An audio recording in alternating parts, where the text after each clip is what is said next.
ఆదోని పట్టణ ప్రజలందరికీ జై శ్రీరామ్. నా పేరు అశోక్, విరాట్ హిందుస్థాన్ సంఘం కార్యకర్తని.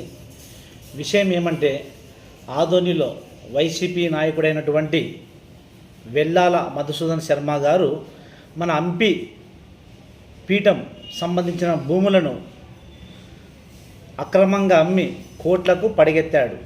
దానికి రుజువు 2016లో నంద్యాలలో ఒక ఎఫ్ఐఆర్ ఫైల్ అయింది.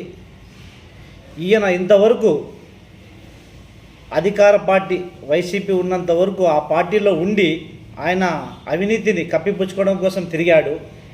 ఇప్పుడు ఈ వైసీపీ పార్టీ ఓడిపోయిన వెంటనే ఇప్పుడు బీజేపీలో చేరాలని ఏవో మంతనాలు జరుపుతున్నాడని మాకు తెలిసింది. అది డబ్బులు ఇచ్చి మరీ పార్టీలో చేరాలని కాసి మాకు తెలిసింది. మేము కోరేది ఏమంటే, హిందూ ద్రోహి అయినటువంటి ఇలాంటి వ్యక్తుల్ని బీజేపీ పార్టీ తీసుకోకూడదు అని విరాట్ హిందుస్థాన్ సంఘం మేము డిమాండ్ చేస్తున్నాము. ఎందుకంటే బీజేపీ అంటేనే ఒక ధర్మపాలన.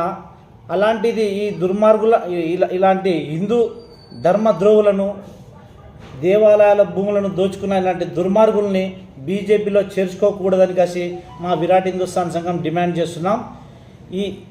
ఈయన మీద హంపి భూములు చాలా వరకు 100 ఎకరాలైన కబ్జా చేసుకున్నాడు, అమ్మినాడని కాసి చాలా విధాలుగా కంప్లైంట్స్ ఉన్నాయి.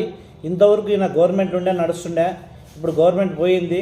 కాబట్టి ఈయన మీద తక్షణమే మన ప్రజెంట్ ఎమ్మెల్యే గారు ఆయన మీద చర్యలు తీసుకొని ఎక్కడెక్కడ గుడి భూముల్ని ఎక్కడెక్కడ అవినీతి జరిపినాడో, ఎక్కడెక్కడ అమ్ముకున్నాడో ఈయన మీద చర్యలు తీసుకోవాలని ప్రజెంట్ ఎమ్మెల్యే పార్థసారథి గారిని, అధికారులను నేను వేడుకుంటున్నాను.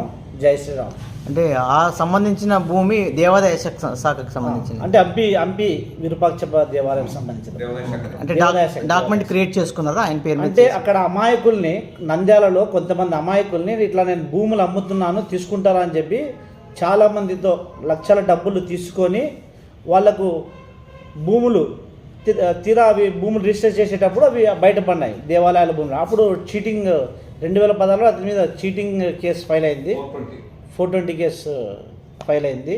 కేసు ఎక్కడ ఫైల్ అయింది? నంద్యాల PS1. ఇక్కడ మన ఆదోనికి సంబంధించిన సరౌండింగ్ ఏమైనా ఆదోని డివిజన్ చాలా